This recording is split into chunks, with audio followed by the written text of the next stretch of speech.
시청자 여러분 안녕하십니까? 11월 1일 금요일 매일신문 뉴스입니다. 중상층과 자영업의 살림살이가 갈수록 어려워지고 있습니다. 경기 침체로 수입은 줄어드는데 쓸 돈은 많아 빚만 늘어나고 있습니다. 한국은행은 국회에 제출한 금융안전보고서에서 3, 4분위의 중소득과 신용도 5, 6등급 중신용 가계의 채무 부담이 증가하고 있다고 밝혔습니다.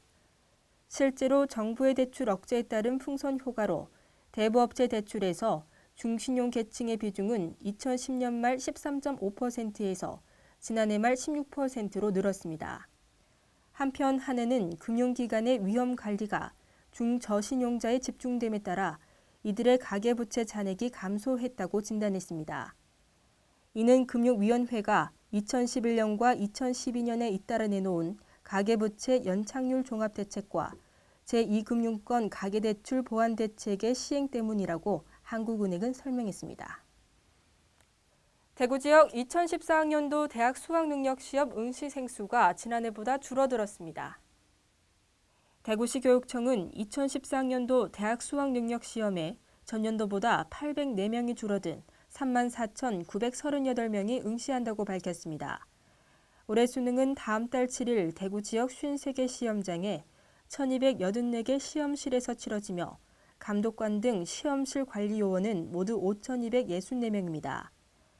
경북에서는 73개 시험장에 1,116개 시험실에서 작년보다 343명이 줄어든 25,866명이 응시합니다. 내년부터 손톱깎이나 긴 우산 등은 비행기에 가지고 탈 수 있게 됩니다. 국토교통부는 승객의 여행 편의를 높이고 항공 보안을 강화하기 위해 항공기 내 반입 금지 위해 물품 고시 개정안을 마련해 내년 1월부터 시행한다고 밝혔습니다. 개정안에 따르면 손톱깎이나 코르크 따개 외에도 스케이트보드, 스키폴 등 위협수단으로 사용될 가능성이 적은 물품은 반입 금지 품목에서 빠졌습니다. 눈썹 정용 칼이나 텐트폴, 아이젠, 주사바늘, 재봉바늘 등도 기내 반입이 가능하고 길이 기준이 모호했던 가위는 국제 기준 등을 반영해 날의 길이를 6cm로 통일했습니다.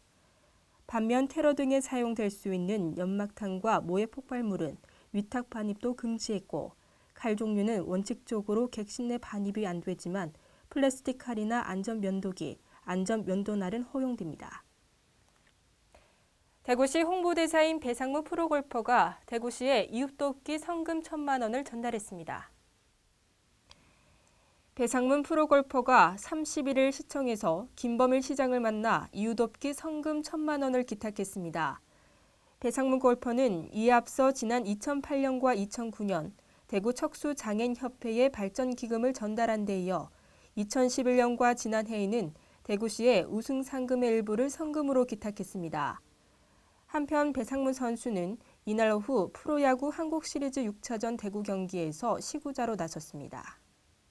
경북 포항을 가로지르는 형산강과 동빈내항에 40여 년간 끊겼던 물길이 오는 2일 다시 합쳐집니다.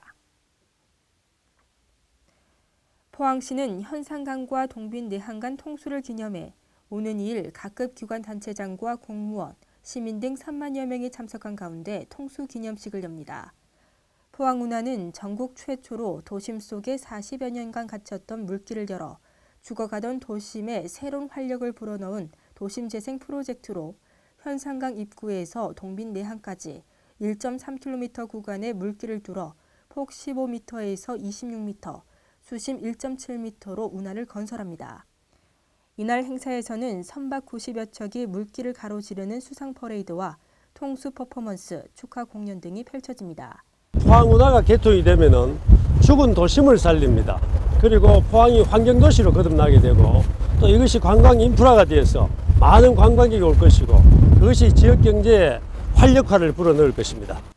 또 이날 국내 환경 및 물 관련 전문가들이 참석한 가운데 포항운하 의미와 포항시의 물 관련 정책, 우리나라 물관리 실태 등을 진단하고 토론하는 물포럼도 열립니다.